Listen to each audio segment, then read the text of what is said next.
banned away as well. They're looking to force the Malphite ban here with the Silas ban. We'll see if they want to play some kind of game of chicken here and leave the Malphite open. Do wonder, does it actually make it through? Does it do anything? Because the length of engaged champions have not worked, but maybe the Malphite would have first pick for top esports here, as WE will have that counter pick. And this means that maybe top esports take away some crucial pieces, and Monki's Wukong, but also NaiYou's Wukong going to come in for him. Yeah, they do share this champion pretty directly in their champion pools, and it makes a lot of sense given that the jungle pool, the jungle role itself has been extremely hit or miss in this series. We saw NaiYou have an absolute stinker in game 1 with the 10 deaths, following that up with a 10 kill game thereafter on the Xin Zhao. And then also having Monki's number in that last game. So we just really want to see Monki have a good jungle matchup, because when it was going pretty well in game 1, NaiYou got stopped. So I'm surprised NaiYou was able to come back with this much of an answer, to be honest. See if he can do so. Is it comfort? Maybe we'll get that same kind of performance. I am a massive fan of Poppy right now. I think Poppy is insanely good in almost all regards, and especially against maybe space setting here for WE.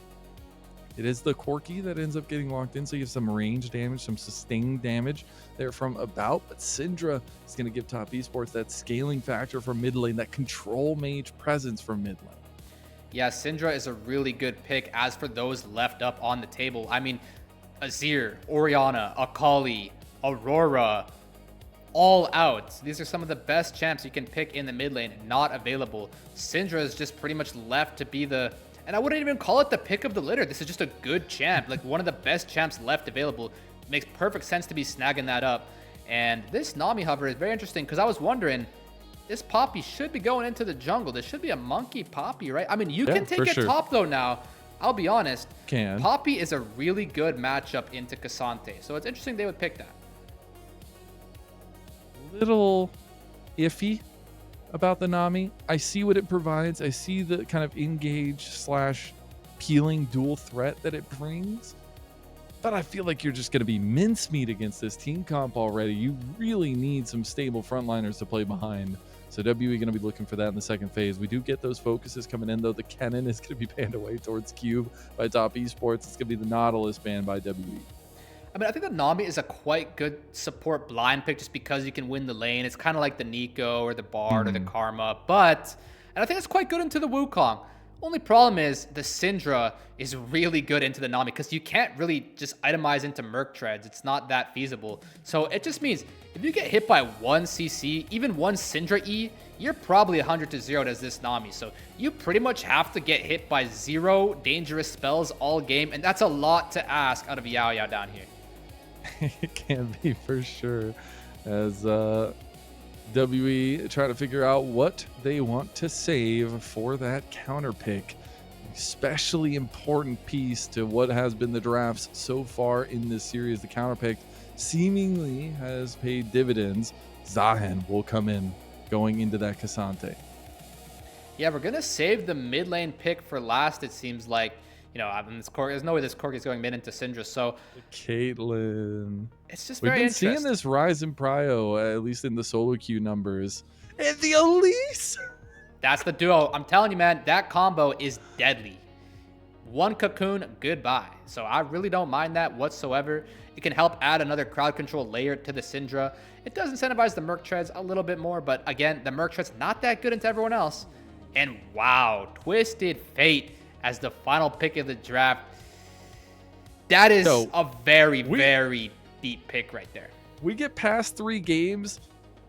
No more no things that we've picked before. Just pick whatever you want. TF comes in out of nowhere. We got the Poppy jungle, which has been picked, but the Caitlyn and Elise bot lane. Very interesting combinations, and what is a very important game for WE and honestly for top. Yeah, there's really not many good mid lane picks even left available at that point. They literally banned out the Victor as well. So I'm honestly thinking pretty hard about who's even a good pick right now. I mean, I think Twisted Fate, it's definitely pretty tough. The Syndra does outrange at all times. You'll actually see quite often people pick Syndra into Twisted Fate, so he's definitely asking for trouble there. But I think it's not bad. I mean, you definitely have a lot of ways to set up some of these gold cards, so we'll see if Karis is going to be able to do so in this match. It just means that, again, they're going to be the team with the pressure to have something happen their way in the early game. And because, yeah, TF, you're probably going to get outscaled pretty hard by the Syndra. So well, let's just see if they can finally change the game and make us believe. Well, last year when WE found themselves on the Knights Rivals road, it was a single best of 5, and then they fell to EDG in Split 3. They did not find the playoffs in that final split of the year. Here to start 2026, they have the chance to try to make that push or go down into the lower bracket and await their opponent for the next round, while Top Esports is one step away from claiming that playoff and that seed in Group Ascent for Split number 2. Game 4 kicks off now. Let's be patient here for some Giles.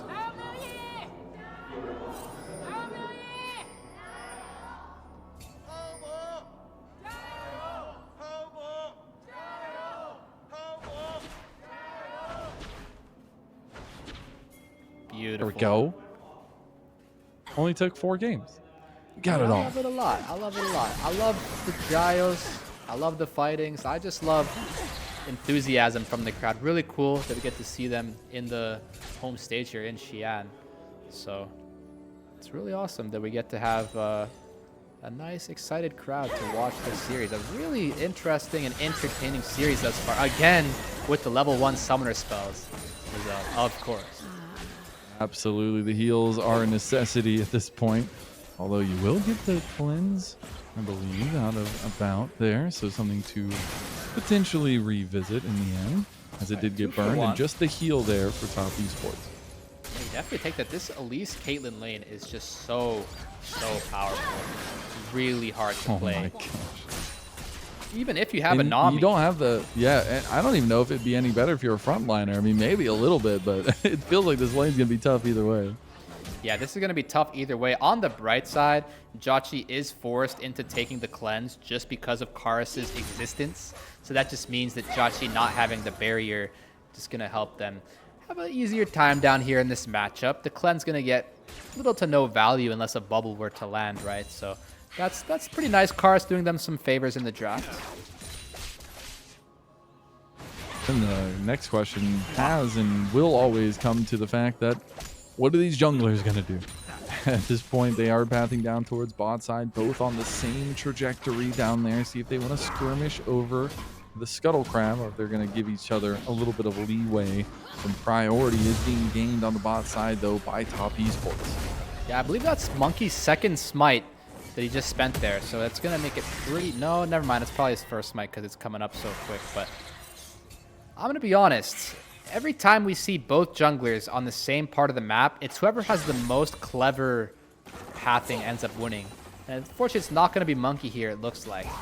Because NaiYou does have the first move and does have the smite, so he should steal that away. And he's going to move over and try to get ahead of the ball for the next Scuttle Crab, too. Karis going to queue up the yellow card in here and stun down NaiYou. A little bit of health trade there as we go. Creme was walking to back up NaiYou. I don't think NaiYou will be able to get the next Scuttle, but at least put some pressure on a Monkey's decision-making. Yeah, Karis honestly overperforming in this mid lane matchup here, really enabling Monki to get one of these crabs here from NaiYou. And it's really fascinating, Monki playing this way. He wants something here. He's just trying to take NaiYou's tempo. He doesn't want NaiYou to recall by any means. Mind games going on here in game number 4. I do hope the one big change we see from that last game is the dragon presence, because I think dragon got a little bit lonely in that last game. It took a little while, but maybe we'll get a little bit of a change of that. It will be an ocean dragon to start off, at least, as we see the TP being utilized by 369 up here in the top lane. Level 6 is going to be coming up soon as well. And some heavy trades back and forth. But honestly, I just want to check in on that bot lane. I don't know if this is necessarily the big lead you'd want to have in lane when you grab this combo for Top Esports. I mean, Yeah, absolutely. And it's interesting that he's starting with the serrated Dirk as well here. He's definitely going to be buying the Collector as his first item. And, you know, it's interesting. Usually you want to try and afford the BF sword. I suppose if you can't make it all the way to 1300, you may as well itemize differently. But yeah, it's not the biggest lead of all time. But honestly, this bot lane, it's not that bad in the mid game either. You're good in early game and in mid game. It's just the late game, the Elise might fall off a little bit, but the Caitlyn will ramp up a lot of it. So it's pretty good. I feel like Caitlyn is so undersung in the meta. Maybe this is the start. Oh, yeah. Maybe this is the first trendsetter of the playoffs coming up, as we do have level 6 completed for Karis. He'll be able to use that destiny to get anywhere he would like to semi-globally. Try to get some side lane presence going for himself. We'll have that level 6 now for Creme as well. Do you see an uptick in pressure, maybe tempo here now that we are hitting these level 6s? I mean, it's really interesting that Karis decides to fog towards the top side there, 369 not being the ideal target, because even if he were to somehow kill 369, it would take like 15 seconds, and the investment is just not worth the cost, because you really want to use your Destiny gates towards the bot side to really help out About and Yaoyao. They're using it for vision gonna here. Be popped. Wow. They are going to try to come in. He's going deep. He gets stopped in the mid lane by the Scatter of the Weak, and now the bubble comes in. Enough time for WE to get a kill. There's a kill that goes back to JiaQi as he gets one. Now it's Creme coming over, but a yellow card connects and a Karis, and a double kill comes through for About. You wanted him to step up. At least he gets a couple kills, but now JiaQi is trying to chase down Yaoyao for an extra one. Going to flash at the lethal tempo, cleanses, and uses the 90 caliber net to get the kill. Yeah, I mean, JiaQi flashing and cleansing to kill Yaoyao there. I mean, it's nice to pick up the gold. It is pretty expensive using those sums. I honestly thought he might have been able to just get away with finishing the Drake. That was just so awkward for both Monki and NaiYou. Monki trying to flash out, barely getting clipped on his 1 HP. And NaiYou, he doesn't want the fight to continue. He just wants the Drake to get a bit lower so he can smite, but the Drake stays just above the smite threshold the whole time. So NaiYou does get committed onto and slain there. Unfortunately, I think Karis might have overcommitted with the flash gold card onto NaiYou, because I think About could have perhaps killed him anyway. I mean, we got to see this all over again. It's honestly even a question of if Creme should have even interrupted this this TP, because, I mean, I suppose he should have. I mean, you can only imagine the TF could get one shot there, but at what cost, right? That's what I mean exactly, though. That right there, About and Karis both flashed on to they both flashed on a NaiYou at the same time, and had one of them, or had both of them been on the same page, or one of them not done so, that could have really looked so much better for WE. Coulda, woulda, shoulda. We'll see if WE can find a bounce back. I mean, they're still right there neck and neck with top esports. As 25 seconds on those grubs. And I guess the loneliness of the dragon will continue. I do wonder how prio they want to put onto those grubs as it came coming through. He's not spotted out just yet, but there's some pings. We're going to move around and try to take this controller and then try to use this 3v2 play. The cocoon does go wide. Monki should come over and see this. Now this is going to turn into a 3v3. Beautiful tidal wave coming through. An ace in the hole is used. Fengyue getting a little low. It's going to be the clone coming out from NaiYou that does get them out to safety. A nice scatter of the week as well from Creme.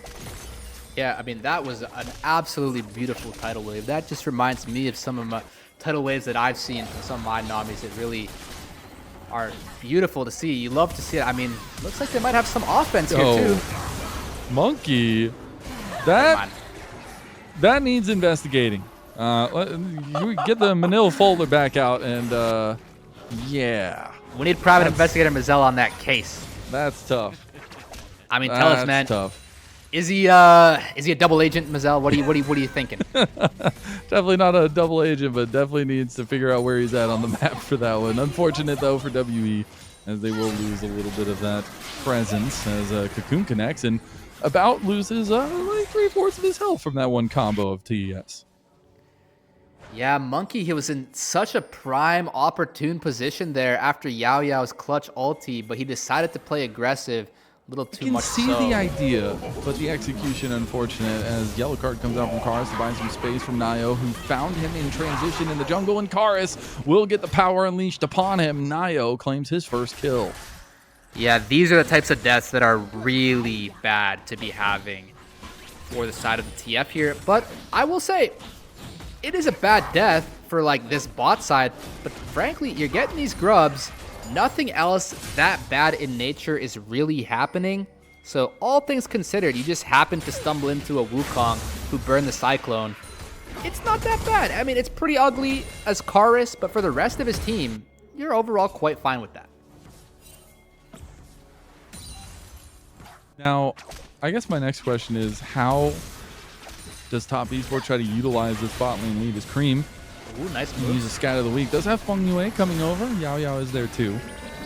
But we have Collector already completed here for JiaQi, as Destiny's going to be used with the gate, and they're going to use the yellow card straight down onto him, as Fengyue will go falling. And it looks like NaiYou and JiaQi should make it out. Monki might try to go for a cute little play, but a little bit of a counter play from WE. It's goes for the flash play onto NaiYou. The flash immediately away, and that'll be the heal used by Yaoyao to get their jungler away.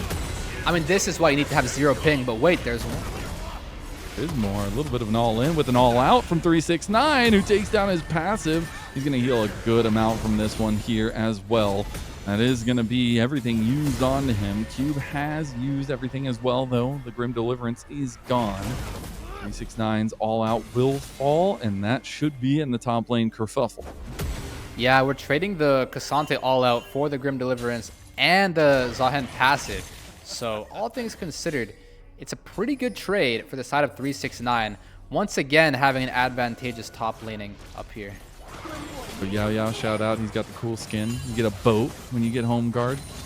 Pretty sick. Wow. No Lucian to pair up with it this time, so they do cool back animations and stuff. I mean, Little shout out. Half the time, these players are just impressing me with the way they play. Like the Nami dodging that cocoon, the flash that NaiYou responded to Monki. Like, these players are just so scary. good. Oh, Monki is in a world of hurt now. He's going to try to run away, but he is not nearly tanky enough at this point, and his top laner kind of just left him to the wolves there as he had to clear that wave. And that is another moment of Monki's overextension, over-aggression, and he finds himself 0-3. I mean, this is an all too familiar stage in any given team or any given series where suddenly things are starting to look a little bit out of hand, you know? The momentum is slipping away so much so that you're starting to wonder if you've even still got a chance in this series. I really want to see Monki or somebody on WE have a really, like, the next play that happens, I want it to go WE's way, because that could really revive their momentum, because there is a clear loss of momentum with Monki's past couple deaths here. See, the objective's not up for a little while. Quests are going to be the next thing on the docket, plus item completions as well. Shivam, our prod, if you don't mind, could we go ahead and bring up the championship, a lower third that we had, talking about the last time these teams have won a championship themselves? It's been since 2017, spring for WE. It's been a long while, but this is maybe the start of another run for a first split for Top Esports, who just last year found themselves crowned champions. And if this is the start, we definitely have seen a bit of a wake up for Top Esports through this series, as maybe a foreshadowing of things to come. Yeah, it's been nearly 10 years as WE here, and it looked like it is going to end up being 10 years at this rate. But Top Esports Got another life. They got another. Yeah, they got another chance. So that's the thing. They've got still this match to win to stay alive in this series, but they've even still got, as you said, the other life in this playoff contention run in the Knights Rising here. But really, really looking difficult. I'm not gonna lie. Can't sugarcoat this. Got a little bit more damage in. That's definitely a kill, as JiaQi is looking for the turret here. Another undersung thing about Caitlyn is the turret damage that still exists in this champion's kit. And NaiYou was just there for easy measures, as the push will still continue. A 4-0 JiaQi, and the almost 2,000 gold advantage for Top Esports as Tidal Wave comes through. The ship goes a little bit wide. He's going to get yellow carded, instantly cleanses, and that's why you take the summoner. A rocket goes through. Karis wants to chase. Karis wants to kill. Yellow card comes through, and he survives, but he's going to go straight into Creme, who scatters the weak, and Fengyue should be able to clean that kill up. Now Creme goes for the power unleashed on About. About is gone. Fengyue just playing with his food as Karis dies to the minions. And that's going to be Yaoyao getting chased over the wall. Creme flashes for it, says, I need this kill, but gets bubbled instead. Okay, hear me out. Wait, don't hear me out. Okay, hear me out. That ending to the play might have saved everything. Because to be honest, the price they paid to get JiaQi was very steep. Karis' life, About's life, all the spells involved with doing so. But suddenly, Creme, with his aggression, and my coach actually told me about this too, sometimes you need to ignore the free kills on your screen and just save your flash as a carry. Now Creme, not only did he not pick up the kill, now he has no flash, which kind of evens out the trade and the price that was paid to kill JiaQi. So it gives WE an opportunity to make a follow-up play onto either Creme or JiaQi with the next TF ult. JiaQi isn't necessarily super far ahead. He's almost got his second item, which would be huge. As WE take an objective in trade, they have now gotten the 3 grubs and the Rift Herald. Much better stance than they were in game number 3, while a second dragon has once again gone to top esports. Yeah, the dragons are always very daunting to see on the scoreboard because you just know that it's so insurmountable once they do get that 4th Drake. But that just means that this next kind of 4 minutes right here is really important for WE to make sure they find something good here to keep themselves in contention for that 3rd Drake. Because if they secure 3rd Drake, they're absolutely chilling. If not, it's going to be really difficult. So let's just see what windows arise in this next 4 minutes. And another little thing, Cloud Dragon is extremely useful to both of these comps, as Destiny will be popped with the gate and NaiYou trying to find his escape. That's going to be a yellow card straight into the waiting arms of Cube, and that's going to be Karis finding a kill on NaiYou. That's exactly what you want as this WE comp here, to be using the TF ult as frequently as you can. I'm pretty sure that he barely was level 11, that initial TF ult onto JiaQi. That extra CDR in the ulti is extremely beneficial because I don't even think Top Esports expected that. That was a really fast sequence of 2 TF ultis. We have another play here. Goes into a 1v4 here. No flash. He's going to have to flash out the wall. He will end up getting away for now, but some questionable decisions from Top Esports as Creme will do his due diligence and take the side lane turret. Yeah, so Top is having a pretty big gold lead here. They really want to defend this mid lane tower with their lives. This is such an important objective, is the stance of this mid lane tower. It just gives you such a big beacon of safety. But I fear they're not going to be able to defend this tower on this particular push. And this going down could be really bad and spell some danger here for WE. And this is the conversation I had earlier, is like, how do Top Esports transition this advantage into a win? That's always been the question with these teams as well, especially in this series. And this is one of the ways, right? You move JiaQi around the map, you get as much standing gold as you can, and you continue to oppress with the range and damage this Caitlyn provides. Even eating forward, they're super aggressive from JiaQi. Dies ends if up he doesn't getting a heal. heal for his troubles. Really aggressive from JiaQi, but low-key paying dividends. I like his build a lot, by the way. This Hex Optics item is extremely good on champions like Caitlyn, because if you're doing damage from 600 range or more, which Caitlyn often does, that amplification is extremely OP. It's like a Horizon focus for ADCs, not to mention the reset effect that comes with it. It doesn't give you like a Jinx attack speed, movement speed stat, but the range stat that it gives you is just so effective in having this extra proc to help you take over fights. And so JiaQi is going to be the absolute president this game. Clean's coming back up now, so we got to see him stay alive. He's going to get engaged on beautifully, dodges out of the yellow card. Unfortunately, 369 has now put himself in a very precarious position. He gets yellow carded and just almost fully taking down the shield. I don't think he's going to be enough. That's going to be a big kill going over to Cube too, and a couple more mistakes from 369. He's supposed to be the rock. It's been a couple overextensions from him. Creme getting side lane gold as best he can. Still about a minute and 20 for this next dragon. Yeah, so that's typically the way it is. The first mistake sometimes you get away with, but it's the second mistake where that first mistake ends up mattering. We see that now Cassante there, 369, didn't have his flash, and so therefore that initial over-aggression finally does come back to bite him. and that's pretty impactful. When you get kills on some of these top laners who have this extra XP, it can really help give your team some XP, because the higher level the enemy is, the more XP you're going to get. So that's really nice for everybody who participated in that kill onto 369. And this is kind of the stage of the game where Elise is going to start becoming more and more useless, and Nam is going to start becoming much more and more useful. So despite the gold lead, this is a completely fine game state for WE. Everything hinges on this third Cloud Dragon. Something else that's coming into fruition for WE at least is Karis with the passive is staying about 4,000 gold lead over Creme, even though he's down so much CS. A couple kills up, obviously, but he's almost on his third item, right? He's on 2.5 items already. And that's something we really got to start factoring in, is the scaling aspect of things. Once this fight kicks off, we will know if Top Esports is on Soul Point or if WE have put a stop to that stacking that Top Esports is focused on. Yeah, if this fight was a minute later, it'd be way better for Karis. He'd have an RFC, the Rapid Fire Cannon, and the Roa proc. He doesn't have the luxury of that time. Top Esports wants to fight right now, presumably.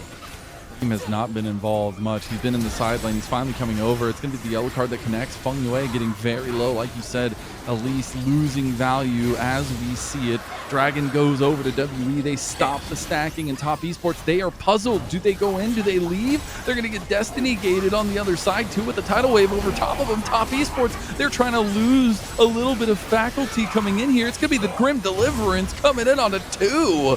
And WE, they are strong together. We saw that from game number 1, and they're showing it in game number 4. I was a bit concerned they would do something they're not supposed to do, something overzealous in nature. This might be that, though. They're going to just start up the Baron here. They do have some defense if they want to. Try to just pull the trigger back on the JiaQi and Creme. Looks like they want to try to commit. Monkey's getting low. About's getting low. JiaQi going to cleanse. Does get a rocket to the back, but the power unleash goes through. Meanwhile, Fengyue had tried to save JiaQi, but Cube cleaned him up, and he is Zahen now with a double kill, and he has been untouched this entire game, and now about a 1.6k lead. But it's so worth the Baron start ends up getting both of the enemy carries slain there. You get Creme's flash and JiaQi's cleanse. Really, really nice. Cube picking up a lot of gold from these past few plays. This kind of gets to the stage where the Season 16 champ can do Season 16 things, Mazel. I'm not gonna lie. When you have this much of a gold and XP lead over everyone else, and you're from Season 16, yeah, this champ is gonna be doing a lot of powerful things, perhaps even overpowered. Especially against Cassandre. He has his own copy pasta. We take another look at this, and it was really clean from 369 to survive. JiaQi didn't even have to burn any sums here. Karis decided to target 369. It was kind of a interesting, but the right choice most likely, because I don't think he had enough movement speed to reach JiaQi, and plus burning the commitment onto JiaQi's cleanse there could have looked actually not as good. So I like the way Karis has been playing this game. He's got those spikes I was talking about, the Rapid Fire Cannon and the Roa.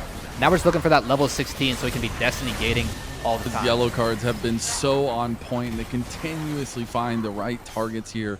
Big stopping point for Top Esports for me is Creme has been like non-existent in this game. He's joined the fight so late. He's been trying to gather some gold in the side lane to keep up with Karis, but Karis just continues to stay right out in front of him. And at this point, you've got to figure out a way to stop that bleeding from that mid lane matchup.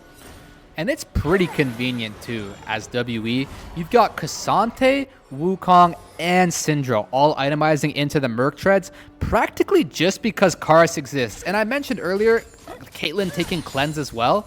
They're pretty much having to itemize and opt into these choices that aren't that preferable, but they're kind of mandatory just because of Karis' existence alone. You have now IE completed for JiaQi. You're getting closer for that third item for About. You do have 3 items now for Karis as well. It's going to be pretty damn tanky and pretty strong, at least once that completion comes through. Maybe not strong enough. TP is going to come out to try to save his life. There's going to be the yellow card. The exhaust comes through as well, as he did have that one with the spell book, and now WE reformed their wagons around Karis and escort him to safety. Yeah, suddenly Karis might be the president of Team WE if JiaQi is that for Top Esports. See some aggression here. Hey, they're going to try to get him. They do get the slowdown from the buckler. He's going to try to put down a little bit of a stopping point with the trap, but it's not enough cupcakes, and it's not enough time. WE executes JiaQi right out from under his turret, and now WE looking for a little bit of a play here on the Creme. Karis going to clear the side waves, and it's going to be Baron o'clock for WE. Yeah, it might look like Karis wasted the ulti there, but I honestly kind of like it because you're helping fix that wave state for the rest of this play. There's definitely more to this. You know that Top Esports wants to contest. Vision. NaiYou just walks straight into the meat grinder as Grim Deliverance buffers the scatter of the week at least. I don't think NaiYou is in any position to try to steal this away. He is not even going to try to find himself on the wall. He's a little bit low. He's going to try to potentially go over. He's not. He decides to stay, and the Baron buff will be on 5 members here unless they can find a pick on a Karis. Uses another yellow card beautifully as NaiYou was thinking about going in, but now you've got Zahan just tanking up everything. Cube was looking for backline access. 369 was looking for backline access, but can't find his ticket. Now JiaQi is finally coming over. He does have the ace in the hole. Could use it to clean up. Yeah, they do got to evacuate. Nothing after that. Yeah, you don't want to continue fighting as WE, and that's the kind of thing that I have seen them do, especially after these dragons, is, for example, in last game, perhaps it was game 2, they secured the dragon, they didn't have to fight, and then they just chose to fight anyway. So I think it's really good when they can just have some kind of composure and not over-aggress without necessity. So it would be nice to just secure this Drake and just have this Baron power play net you a huge gold lead and sort of just advantage around the map, taking out some of these towers. I don't think you're ever really ending on this Baron power play unless you get a huge overstep from one of the carries of Top Esports, a huge pick of that nature. But you can really make these next 2 minutes count if you're WE. Siege will probably continue. NaiYou will have to use a step to get away. It's going to be massive damage on the turret with the Baron push with the 3 grubs, and they almost take about down. Oh, ace in the hole is going to be blocked by Monki as he's there to save his life. There's going to be a side push on the bot lane, trying to go for that tier 2, but something I got to say is Cube is representing right now for WE in all of these fights. He is the spotlight, it feels like, for this team right now in game number 4 to keep their chances alive in this series. Yeah, I think Cube must have heard my statements saying that 369 was outclassing him and that I would never, you know, question 369's superiority to Cube ever again. Cube said, superiority? I'm the better player here. I mean, we'll see if that ends up ringing true or not, but he is in a very advantageous this game. He picked up a lot of convenient kills.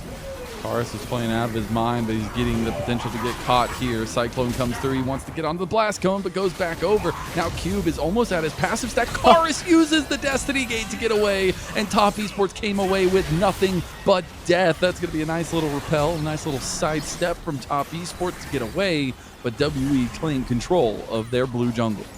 Now, this might be a strange praise to sing, but I honestly want to praise Karis for being able to click on the blast cone. Insane, bro. It's really hard to do that. And then to Destiny Gate out as well. Gosh, everything about that was extremely clean from Karis. I mean, it was funny that he chose to gate, like, you know, a flash distance away instead of, like, 50 flashes away. But, I mean, hey, he made it happen. And that's the hard part about the TF is sometimes you're casting the gate, you know, with Destiny to reposition yourself to safety. And sometimes it's hard to pick the best unit to ult to, but it didn't really matter in that case. And the Destiny's going to come up any second now anyway. He's level 17. He's got a bunch of ability haste.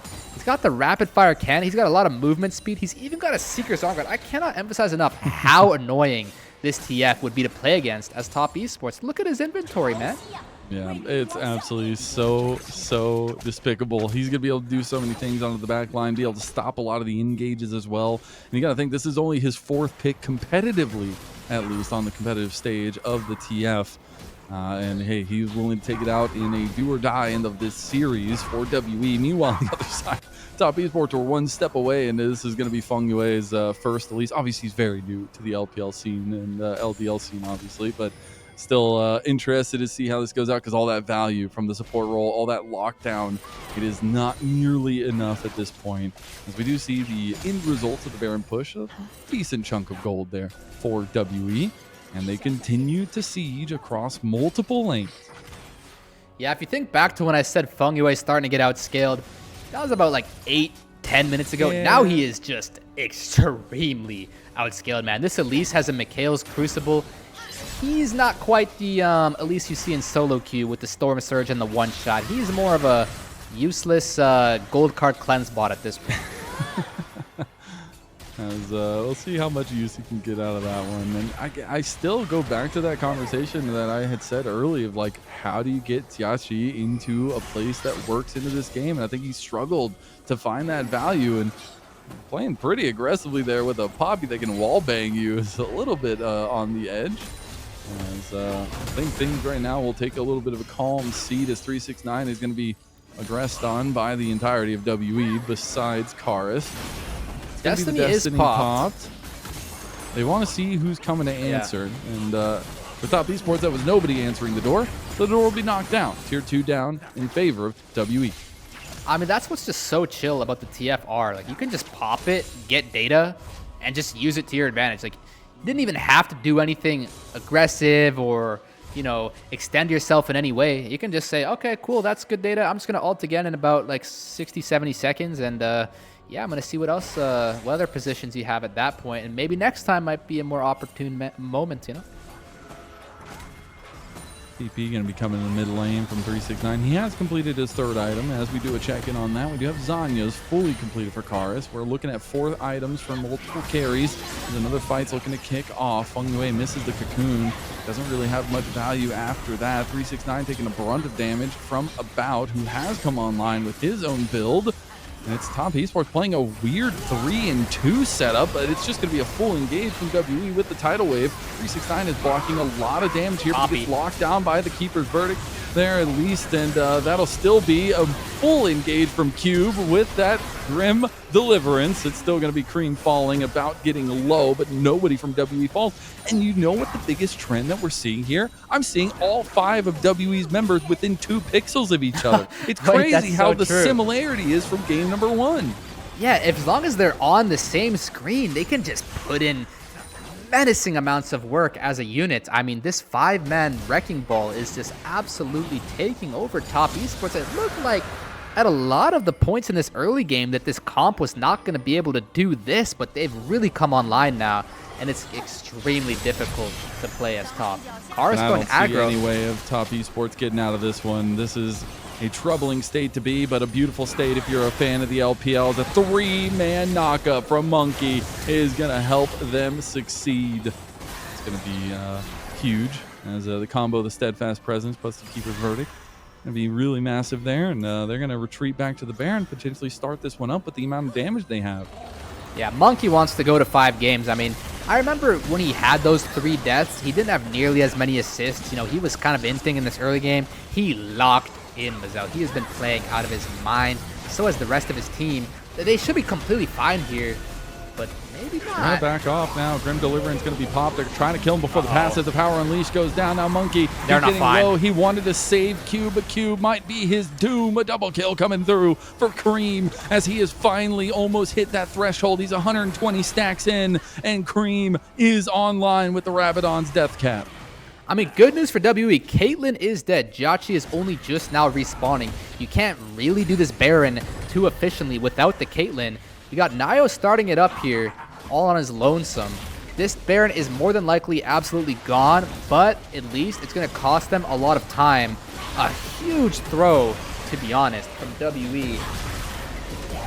I don't know. I thought they could have finished the Baron maybe, or if they were to turn that it wasn't going to look like that. I think they were on different pages altogether. Cube just getting completely caught out there. Cube just wanted to put his body on the line so they could secure the Baron, but the Baron play had been pulled off of. I do appreciate Monki trying to save his top laner. He was a pretty fat stack of gold there in the end, as unfortunately we're going to have to take a look back at this one. Yeah, Cube going over the wall, and WE not wanting to flip the Baron, not wanting it to get into the Wukong smite range, but I think at that point, you do need to have the awareness that you should probably flip it. Yeah, it's really hard. It's a really hard thing to get behind, but sometimes the best thing you can do is just flip the Baron because it forces the enemy team to go over the wall, and then you can maybe just kill the Wukong thereafter, and you still have a 50% chance of securing the Baron, not to mention. So unfortunately, they were left with a 0% chance after Cube and Monki's antics, and we'll see if they're able to at least fix this problem when it comes to this Cloud Soul spawning in a couple minutes. How are we feeling about the scaling aspect? We're getting almost to full builds for multiple people. Do you have a side that you favor in this point? I feel like 2.2k lead is not that far away, and about a 2-minute timer on that Dragon Soul for WE means that's the next big fight. Well, so here's the thing. Normally, I would favor top esports regardless of the gold lead here, especially with them having the Baron.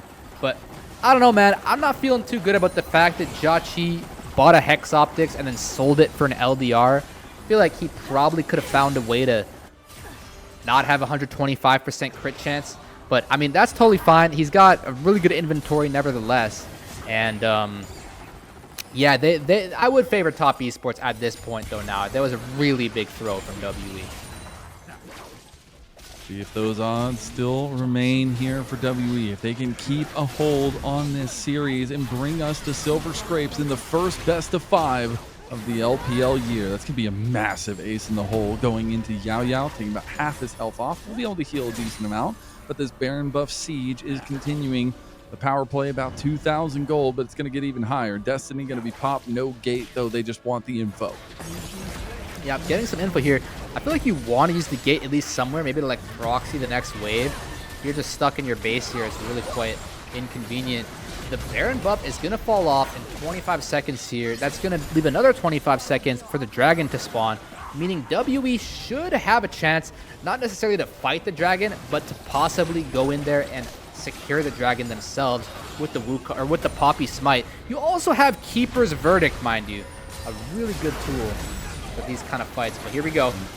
Coming in. That's going to be Cube joining the long game. Top esports need to do something. Cyclone is down. Monkey goes for the play in the middle. Cube has found the back line now as well. 369 trying to find his exit. Grim Deliverance delivers Cube straight to the back line, and that's going to be everyone for top esports falling. It looks like we have our moment. We have WE finding the picks after picks against top esports, and now they're banging on the front door.